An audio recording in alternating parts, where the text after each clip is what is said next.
Morning, everybody. Am I audible? Yeah. Okay, great. So I will be sharing with you guys the study skills presentation that I put together for the grades 9 and 10 in my school, which I've already shown to a lot of other schools. So the thing is, I'm going to be talking about how you can change the way you work on your studies, how you can change the way you learn based on your strong points, right? So the first thing is the entire idea of study skills, correct? So what exactly is study skills? And we come to that, just give me a second. Yeah. So in study skills itself, we're talking about study strategies that are approaches applied to learning. Now, this is the key part here. These strategies are approaches, so this might not be the exact way you want to go about it. Try working or playing around with things, all right? Second, it says that they're generally critical for success in school and considered essential for acquiring good grades. And they are useful for learning throughout one's life. And that is the second key portion here. Even though most people would have highlighted acquiring good grades, we're going to be talking about learning throughout one's life. Because I feel and I've seen that with a constant background of being able to learn effectively, grades become secondary. So when we're talking about study skills, there's a 5-step process. First, you have intent, which is where and how you focus best. Then your content. What do you want to achieve? What goals will you be setting? Then your technique or scheduling. Your scheduling is when you can achieve this and how effectively this can be achieved. Then finally, before we go to adjusting, is technique. How you can optimize your note-taking methods, how you can effectively reach your goal. And then finally, as I said, adjustment. Now, these 4 steps are not a sure shot process. You might not find something that's the best for you the first time. So try it again. Nothing will be a magic bullet when it comes to learning. So the first thing we want to talk about is intent. It always is best to start with the focus and the drive to study. So, I mean, everyone who has learned in their life understands that if you don't feel like studying, you rarely will. It's extremely tough to build a drive for studying out of nothing. So make sure that you're comfortable when you start. So start with a location, a single free room at home, and it should be well lit, comfortable, and the key point here is accessible. Even if you might find a comfortable, very well lit room, then the accessibility can be an issue. If you have people constantly moving in and out, that's going to break your focus. So find some place where you can be alone and keep your thoughts to yourself. Second is minimizing distractions. Now, most of you would have heard, try and keep your phone switched off. And it's been proven. Even for a few minutes on your phone, it drops your productivity by 5 to 10%. And that's a lot when it's coming to information retaining. Second, loud music. Now, it's not bad to listen to music when studying, but it's better to listen to softer music. And music without lyrics, like classical music, generally works best. And finally, try not to switch rapidly between tasks, even if it's from studying to maybe even studying to playing cricket or something. Either ways, having to constantly shift your focus will lead to a loss in productivity. And make sure your materials are next to you. Now, if you're going to allot a certain amount of time to studying, you don't want to have to constantly go back to get something else. That's going to be a great issue that a lot of people face. Now, another big thing here is your content. What are you going to be studying? There's an acronym for this, which is SMART. Your goals should be SMART, specific. You should know exactly what you're doing. Measurable, again, ties into specific. How much are you going to be doing? Adjustable, it should be open to change. Now, this is a big point I'll bring up later. It should be a little bit more realistic. If I perhaps can finish a chapter, I shouldn't give myself half the portions a day to finish. I won't be productive and I'm going to create a much tougher schedule for myself. Finally, make sure that they're time bound. And I'll talk about this in depth when it comes to scheduling. But the broad concept is that you should know how much time is going in from skill to skill. Then another thing that a lot of students do that is proven to be effective is what's called chunking your work. So you break it up into smaller chunks and work on them categorically. So for example, I was not the strongest at economics. So instead of saying, okay, I'll do this whole chapter over this week, I said, on Monday, I will do the first topic. Tuesday, I'll do second topic. And I made sure that my goals were more achievable per day. And remember, another thing here is quantity is a lot less useful than quality. If you're going to just brush through 3 chapters, you will learn a lot less than thoroughly reading through and understanding 1 chapter. Again, when you're coming to revision, this is also really helpful. And back to this idea of adjustable. This study schedule should be dynamic and should be open to change. For example, say you have a family function on a Saturday. You should be able to say, okay, I can reduce the amount of work I'm doing Saturday and shift some Sunday. You should have that flexibility in your timetable. So let's talk. So I've prepared a small activity, if you guys want to do it, which is scheduling. And this is going to help you understand what prioritization looks like for you. So our objective, you can see here, is you have to plan out the average 24-day in your weekend. And make sure you have to fit these certain activities into these 24 hours. What I mean by this is if you're going to write out your 24 hours from when you wake up to when you sleep, make sure that there's no such thing as free time. Because in a day, we do not have anything known as free time. We always spend our time on something, be it relaxation, be it studying, be it eating. So make sure you've written all that down. Once you're done with this, I'll move to the next part of the objective. All right? So I'll give everyone around 5 minutes to pen down how their day looks like on a weekend. And after that, I'll show you the next bit. All right? Okay. So I'll mute myself right now. If you guys have any questions or queries, please put it up in the chat and I'll answer.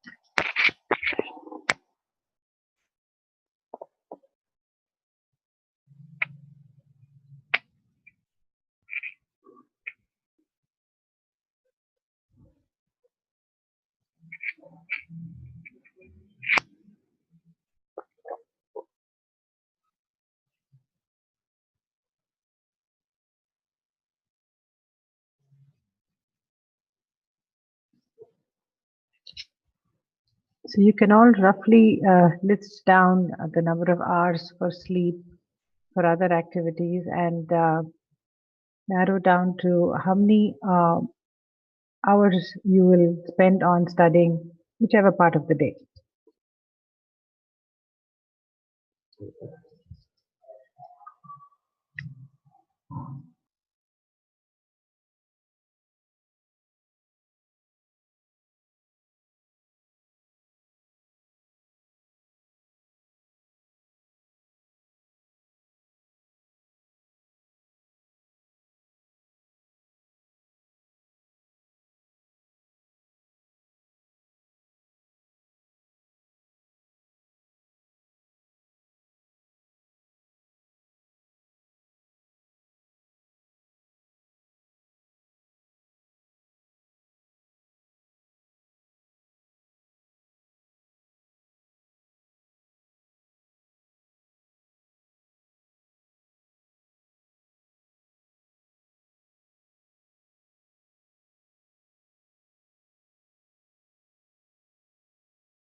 All right. So it's been 4 to 5 minutes by now. So has everyone penned down what a very rough schedule of what their day looks like or on a weekend?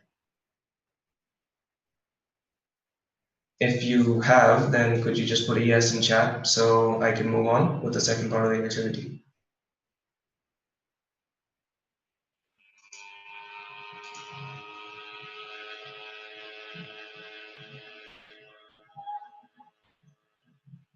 Okay. So we have most people saying yes. So I will move to the next part of this activity. And this is where your scheduling will come into play. Now, the second part is imagine in this 24-hour day, someone tells you, okay, you now have a project due Monday. So you have to add 5 mandatory hours of project time to your schedule. And so you've already made a basic 24-hour day list, right? Now, how can you squeeze 5 hours into this 24-hour day? Now, remember, you don't have something called free time, so you'll have to remove some things. So, what I'll show, so once you're done, in another 2, 3 minutes, I'll show you the significance of this activity, okay?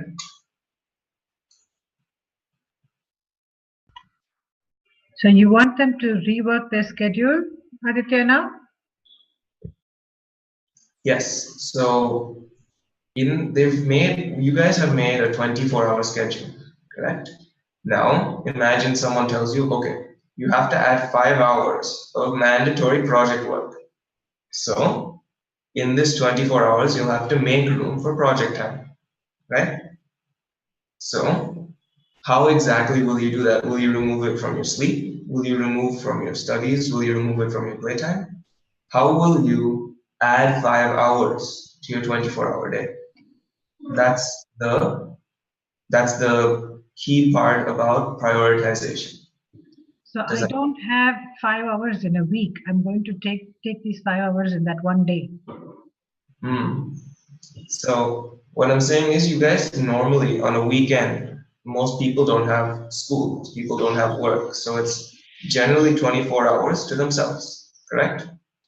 So, like that, you'll spend some amount of time sleeping, you'll spend some amount of time working, you'll spend some amount of time playing or studying. Now, say you have an urgent meeting. It doesn't have to be a project, but you have to spend 5 hours on something. Now, you've already written down a full 24 hours, and you can't live for 29 hours in a day, correct? So, you have to effectively shave off bits of your day and understand how to fully prioritize and what you would adjust. Now, I'll give it a few more minutes and I'll explain to you the true meaning of what prioritization looks like for a student in this. Okay?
So that's another 2 to 3 minutes.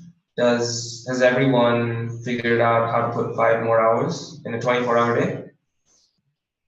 If you guys have figured it out, then okay, awesome. Now, does anyone want to share what they removed? So in the chat, if someone would like to, please feel free to put exactly where you have removed your time. So while we're waiting for some answers, I'll tell you why this becomes relevant. So for the other groups of students that I've worked with, I noticed one thing in common. Everybody removed something different. Some people had removed their sleep time.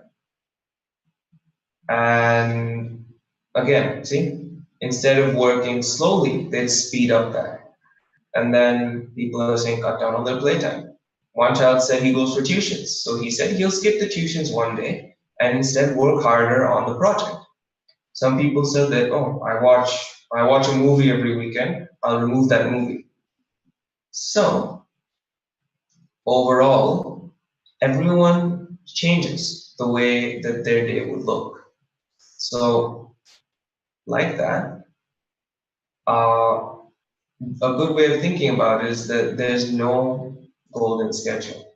There's no way to say that I am going to fit myself as per everybody else. The way you work will be individual, and you prioritize the activities you work best. See, some people have removed half an hour from each activity. Some people are saying get up early and cut down on playtime. And then someone said I'd speed up the time I work.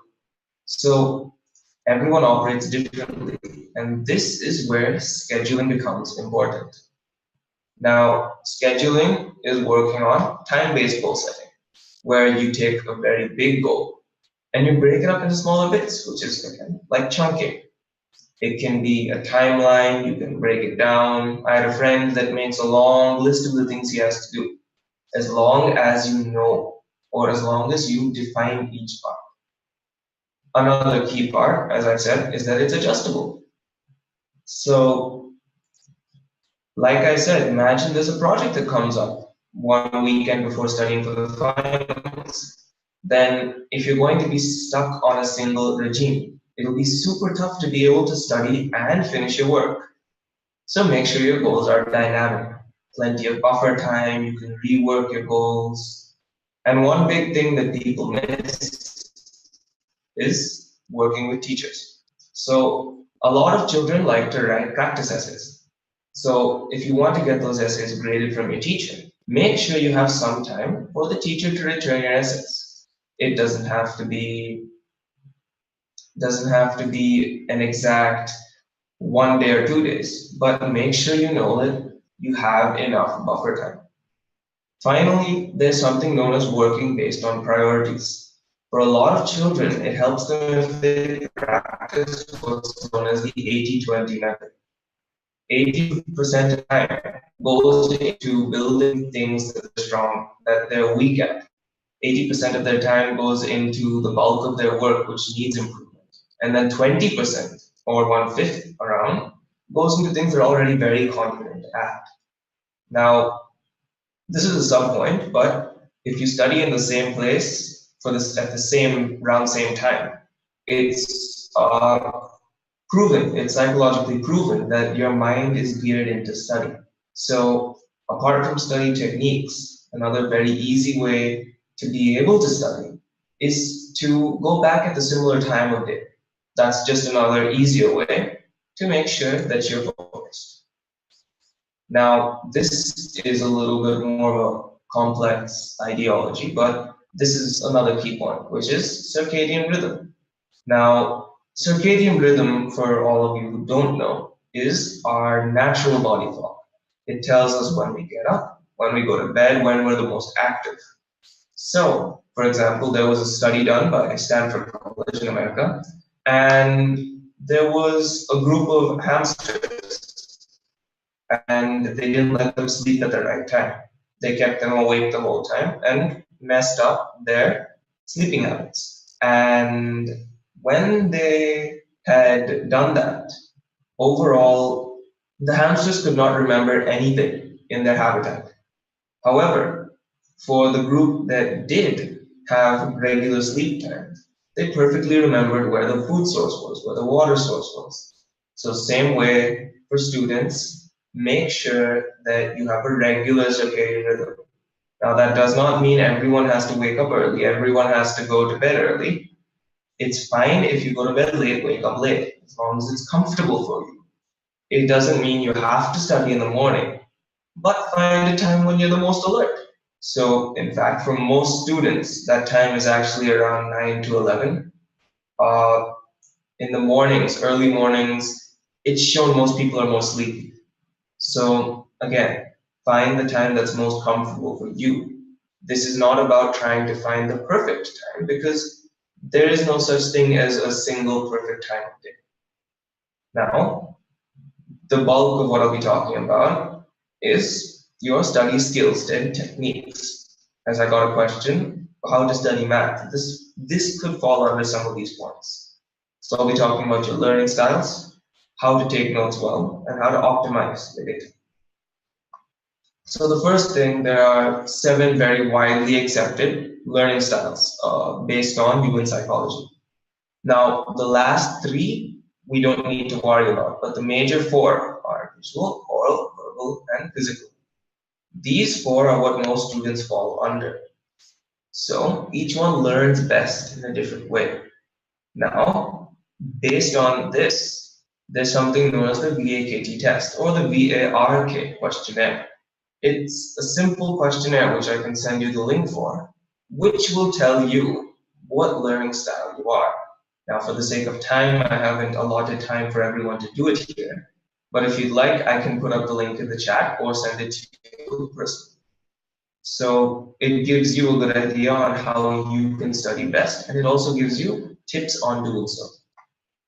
Now, we'll talk about the first thing, annotations. So a lot of students write on the sides, in the margins, and you can actually make this a lot more efficient. So I will put up the link at the end of this session. During the question and answer session, I will. Okay. So make sure your key ideas are only being annotated. Don't add a lot of unnecessary stuff in the margins. So 20-30% of the page. And if you have a lot of ideas, instead of cluttering your page, condense it onto a separate sheet and then staple it there. And multiple colors can help separate multiple ideas. Now, I have an example from my personal notes. I study a higher level English in my curriculum. So for that, we have a lot of big texts. Now, for me to separate these 2 pages for all the relevant points, I've used one set of colors here and one set of colors on the other side. So this helped me figure out exactly what's going on this page without blocking my vision of the words. That's something that helps me. Now, another thing that can help students is mind maps. Can I stop you there? Can you go back to your notes and maybe elaborate a little bit on how you your thought process? So if you notice, this is page 17, this is page 44. These are from 2 separate acts in the play. Now, for me, I generally got very confused as to how the themes and the symbols that the playwright puts forth in this play had interacted with each other. So I had highlighted all the parts that were significant in stage play. I used orange to do the metaphors, and I did black. Aditya, hold on 1 second. I'm sorry to stop you, but your end, the data is a little less or something because your voice keeps getting broken off, and so there's no clarity. Is everyone having the same difficulty? Okay. You'll have to give me a second. I'll check. My internet might be fluctuating. I apologize, it does this sometimes. So if you could give me just a second. Yeah, sure. Okay.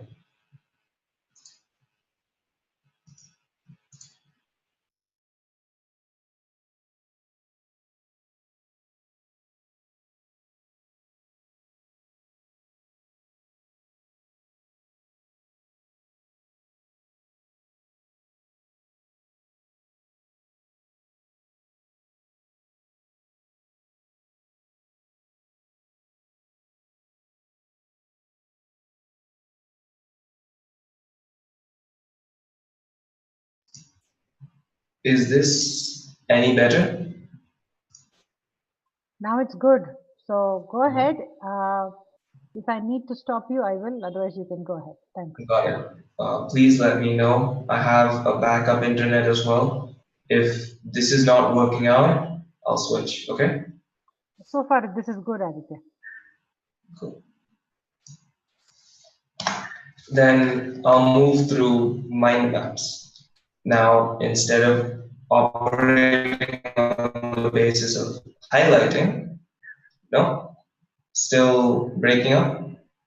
Okay, then 1 second.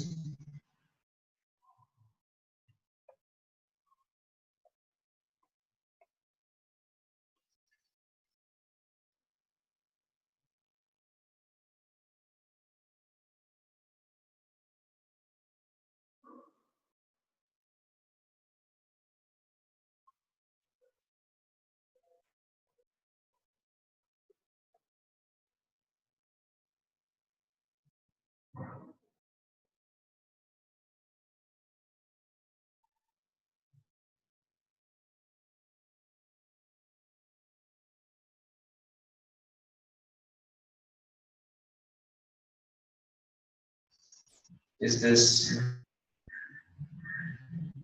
is, yeah.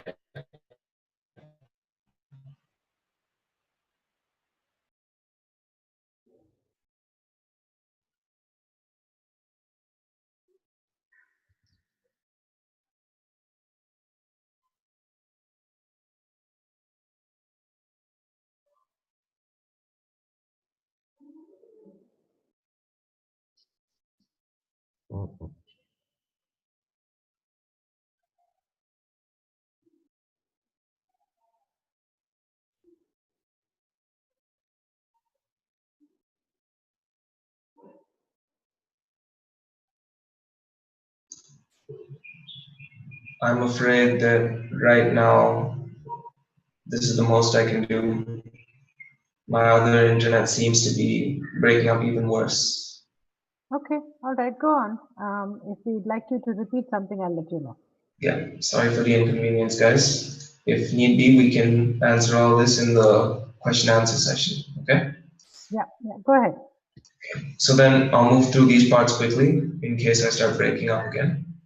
So we're talking about mind maps. So it operates on this idea of separation instead of highlighting. And this can be another way to condense your information. And this helps you categorize your data. So for example, again, take math or economics. You have a whole list of concepts on a page. Instead of highlighting it, you take a separate paper and separate them. So talk a little bit about your geometry, talk a little bit about calculus, write down the theory and then give an example underneath. That's another great way to use mind maps. So it doesn't have to be a diagram, but make sure you're updating the mind map. If you get new information, add it. It's not like it's going to make the mind map any worse. So make sure you have all that you need onto one place. Don't keep going from place to place. It'll break your focus. So here's an example of the mind maps. This is from a friend of mine. She took history. So she took the 14 key points of a special treaty, I'm forgetting which. So they talked about the presence of League of Nations. They said France has to regain a certain city. The colonies decide their future. Like that, she separated all the key points of a certain treaty. Another way she did it is on the other side. If you see, you'll see that there are separate images underneath, a little bit written, and the diagrams. That's another way mind maps can be very helpful for students, especially for mathematics, for geography, for economics. With lots of diagrams, mind maps are also very helpful. Next, this is a system done by another university in America called the Cornell system. It's a little bit more technical, but it's easy to work with once you figure out how to do it. This is especially useful for all the people who learn through writing. So you write down all your notes in this big note-taking column. You record everything. You write your questions, you review. Then on this side, make a recall column. So write down everything you remember from the class the next day. At the bottom, make a summary column. So everything in this note-taking column, if you don't have the time to go through, you can put it all down here. So you can quickly check a summary. This recall column will be very helpful for revision, and the summary will be helpful for returning quickly to notes. Now, the emphasis on revision, I'll bring up later.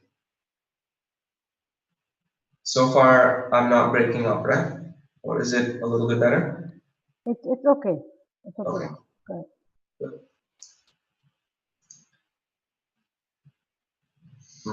Okay, so I'm seeing mixed responses. I'm really sorry for the internet connection. If this happens again in the future, I'll make sure that I have a little bit more of a steady connection. But let's move on to optimizing data. So if you want to retain what you remember, you have to revise it. So one way of doing that is the 1-3-7-21 day revision method.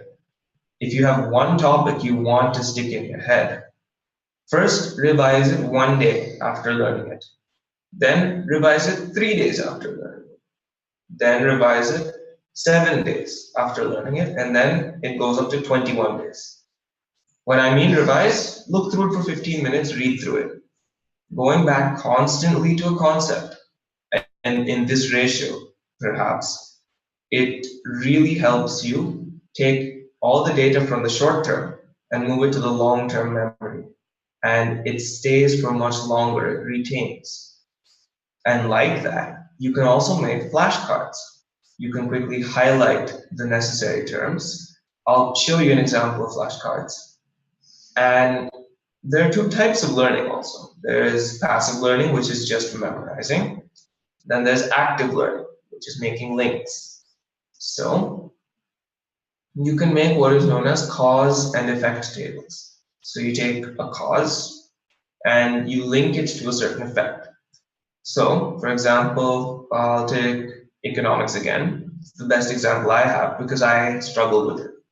So I would take the cause, such as the government prints more money, and I would link it to an effect, like people get more money, people have more inflation.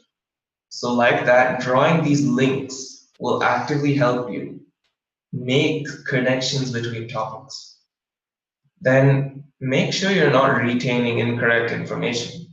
If you constantly revise the wrong thing, it makes it much tougher to forget the wrong thing rather than learn something new. So something that's key is constantly checking. Are your notes correct? Have you made sure your topics are complete and you're not just piecemealing things together? So this is an example of my friend's flashcards. He doesn't have the best handwriting, but I can explain. So again, in chemistry, we had to learn some very key definitions. So we had to do a mole. So he defined this. Put a mole, he'd take an example, he put the key sentence on top. Then for biology, when we were doing the human reproductive system, this is a graph of all the reproductive hormones in a 28-day cycle. So he's linked everything together on one page, which he can quickly go back to. It doesn't have to be very detailed, very thorough. This is just the most key points in one place. And now he can compare these points, which is another very key aspect. Now, these are just some formats and types which you can use based on your learning style. Now, I won't go into depth for this because I'll be putting up the VA Arcade questionnaire as a link. And everyone can do it on their own. And that website gives you all these tips and tricks underneath once you're done solving it. So I'll just brush over them, but it won't be very in-depth. So for memory tricks like making songs or short sentences for people who learn verbally. For visual and auditory, try using video guides like Khan Academy or an online course. Hands-on work like drawing or even modeling, that'll help visual and kinesthetic students. Now, if you'd like some time management apps, there are a few here, but a lot of them are paid. So that is if you want to take your time management to the next level. But some are free, like Trello, Rescue Time. All these apps will help you either break up your studying in the day or act as an alarm, which will remind you at certain intervals to either study or to switch topics. Now, finally, we'll be talking about how to, We'll finally talk about how you can fully optimize your data, how you can optimize at home, and how you can do it in the classroom. So the first step at home is starting smart. Now, remember what I had talked about in content? Same thing here. Find where all your content will be and allocate your time. Second, browse. So take your notes, make your mind maps, pay attention to your models, provide your info on the major topics. Read then, once you're done browsing and working through the data, read it in depth. Understand what the concept is, understand what they're saying. Underline, mark your tougher passages, annotate. Finally, go back and repeat and review this. Again, this is where your adjustment comes. So if I were to put this into the 5-step model, start with your intent, then start smart with your content. In fact, one second. Yeah, start smart with your content. Then schedule it, allocate your time. Then use your technique, browse, take down your notes. Finally, read thoroughly and then adjust. If it doesn't work out well the first time, try again with another method. Now, finally, another big issue is how do you take the content you learn in the classroom and use it well? First, just like starting smart, start smart here as well. Find your content. Read through the chapter before the teacher tells you exactly what's going to happen. Isolate and understand your doubts if you don't get a concept. Make sure you're ready to ask that in class. Now, instead of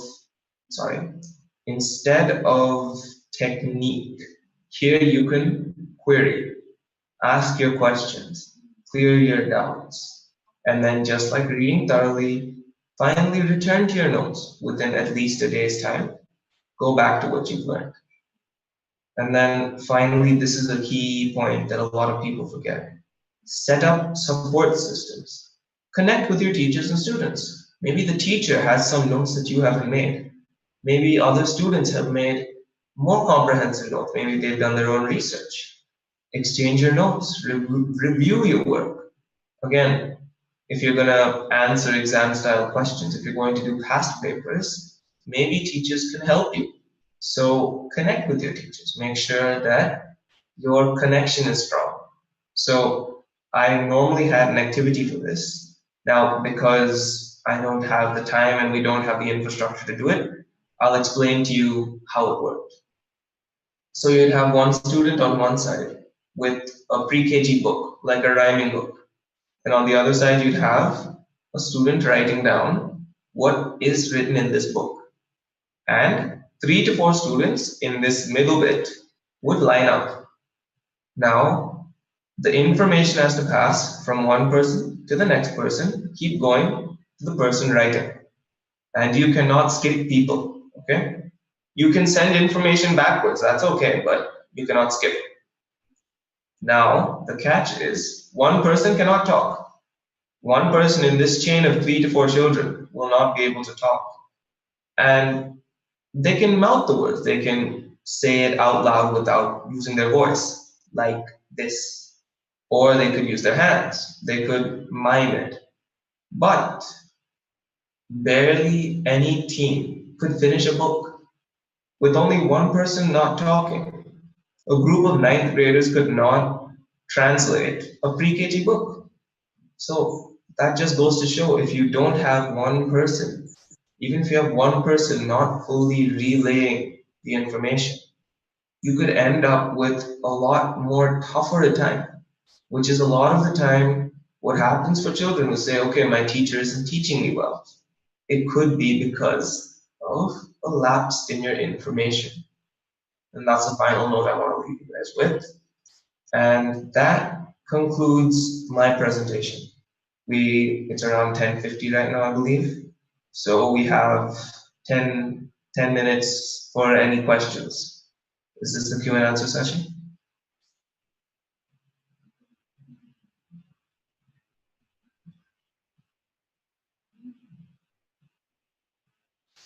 Anybody having a question could type it on the chat window. We could take it. Yeah.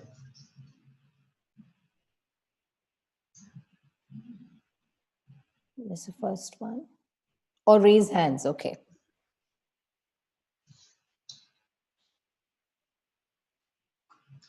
So while we're waiting, I'll just clarify that question I got in the beginning. How do you study math? So, yeah. So for math, I think it's a very technical subject. It's not a qualitative subject, it's quantitative. You know, marks will come definitively at certain points. A plus B will have a definitive answer. So it becomes very easy to make your mind maps. So write down one concept, write down how that concept works, and then do some sample questions. So for example, say you're doing trigonometry. So next I'll do chem, but say you're doing trigonometry. First write down your angle theorem and then say, okay, sine squared theta plus cos squared theta is equal to 1. Write down how it works and then do some questions. So topically you'll be able to get better, and then the next time, a simple mind map on any math concept. So I don't have it set up on me right now, but I have a board behind me. So I'll just write it out, for example, if that's okay with you guys. Is that all right? Yeah, wonderful, wonderful. So we'll take Pythagoras theorem. It's a very simple concept. I'm sure that a lot of people understand it, but I'll show it diagrammatically. So you have a triangle, and then you have side A, side B. You know this is 90 degrees, correct? So you say that side C is equal to AC squared is equal to A squared plus B squared. Now you have your theory here, you have it in a very simple picture. Now let's solve a problem, correct? I have a square field which is 5 meters or 3 meters by 4 meters. Okay. I have a square field which is 3 meters by 4 meters. Now, yeah. We can hear you well and see the diagram. Yeah, you can just take it close if you want, a little bit. Okay. Better? Yes, yeah. That's much better. So This is a little bit precarious. So we have 3 meters by 4 meters. Now I want to split the field perfectly in half along this line, right? So how many meters of fence do I need to use? Now we know we've written our concept up here, so we'll go back to it. For side A and side B, for 90 degrees, c squared is equal to a squared plus b squared. This is my key point in my mind map. So we have a 90-degree angle here, right? So this is our 90 degrees. Side A is here. Now we know these two sides have to be equal. So this is side B. What does c squared say? C squared is equal to side A, 3 squared, plus side B squared. Then I can say c squared is equal to 9 plus 16, which is equivalent to 25, correct? Finally, c is equal to root 25, or I need 5 meters of fence. So this is a very simple equation. It's not extremely tough per se, but now I have my concept and I have a question which I plug the concept into. So being able to remember your concept and see it easily and plugging it into a few trial questions will give you a very concrete grasp on specific topics you're having troubles with. Not only that, another great place you'll find things just like this is Khan Academy, because you have topic and they'll work you through 2 or 3 concepts.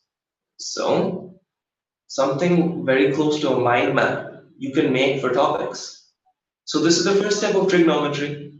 Then I can start talking about angles, angle A, angle B, and then start expanding my rules.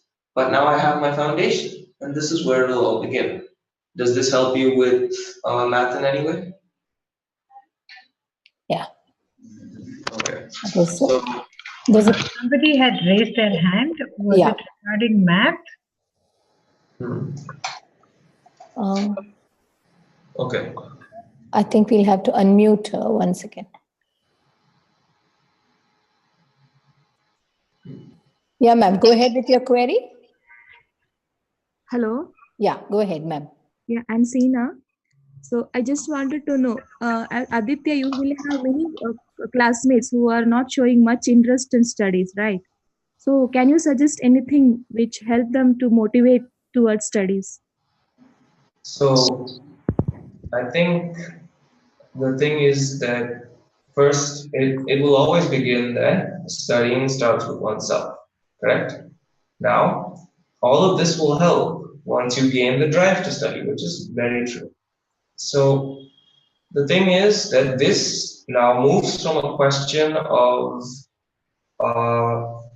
it moves from a question of technique. Now it moves to a question of behavior. So some such things that I know of is there is the simple what's known as the carrot and stick method, which you tell someone, I will give you a reward if you get this much.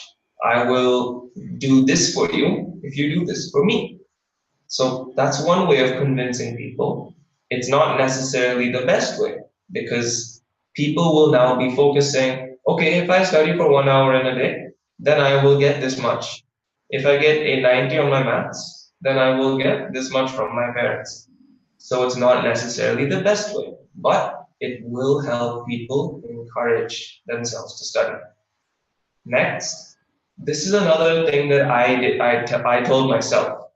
It's a little bit tougher to do, but what I told myself was, okay, I can take free time now, and I won't do too well on my test tomorrow. But if I study now, I'll do well on my test tomorrow. So would I rather feel good now and have pain later? Or would I rather have pain now and feel good later? So I convinced myself by saying, okay, I know I need to focus now if I want to feel better about myself later. So instead of saying, okay, I'll relax now, feel better about myself now, I said, I can wait another day. Today I'll focus, and tomorrow I will try my best. So that's what helped me. Now, it may not help everybody because it's very self-driven. But as I said, if someone's not self-motivated to study, start by motivating them. Start by, maybe it's simple, but start with carrot and stick. And then begin to say, you have to take responsibility. You've seen you can get good marks. Now it's up to you. So gradually building this want to study is one way of doing it. Now, I got another question before this, which is, which method is best for learning chemistry? Chemistry. Now, again, chemistry is a technical subject, so it helped me for mind maps. In fact, I take chemistry now as one of my 6 subjects. So I'll show you the notes I made for chemistry. So I'll take the example of, let's see, I have nitrogen. So one of my chapters is nitrogen and sulfur compounds. So what I've done is, I'm not sure if you can see very clearly, but I roughly I said nitrogen in the center. Then I gradually talked about all the bits, like what compounds can be made with nitrogen. How is ammonia made? I talked about the consequences of nitrogen in the soil. So like that, I gradually built this whole page of all sorts of chemistry key points around nitrogen. And I did the same for sulfur. So like that, now I have one page to study for a whole chapter in my textbook. So this is something that helps me because now wherever I go, I have the most necessary points right next to me. So that's what I found in chemistry. Now, I'm not sure how to share the sample. I might have to scan and send, but this is just one example that I have. Now, in a moment, I'll give you the economics. I found it. Share a thought process here. So from what you're saying, Aditya, it's like you take time to read the chapter, you take time to go through all the points, and then when you've understood it, you put them in a mind map, you condense it, and you put it in a way that you can skim through and quickly recollect those points, right? Yes. Okay. So that's what works best. The key there is that you spend a little time, ahead, so that you actually understand it. And then when you are short of time, like when you have to cover many things, then you just go back only to the pointers that you have made, right? So that is what works best for me. Personally, I found I am a very linguistic learner. I write a lot and that helps me. So making these notes not only gives me a chance to go back to the topic, but it helps me gradually write it out. It helps me retain this knowledge a lot easier. Now, give me a second, I might switch off my screen share, but I will send everyone the VARK questionnaire. Am I still audible? Yeah. So you're saying that you would like to write it, but let's say if I'm a more auditory person and you mentioned Khan Academy, right? So if I'm more visual and I'm more auditory, then looking at those videos will help me retain better, like understand better. Yeah, so for that, I will put up the questionnaire link right now.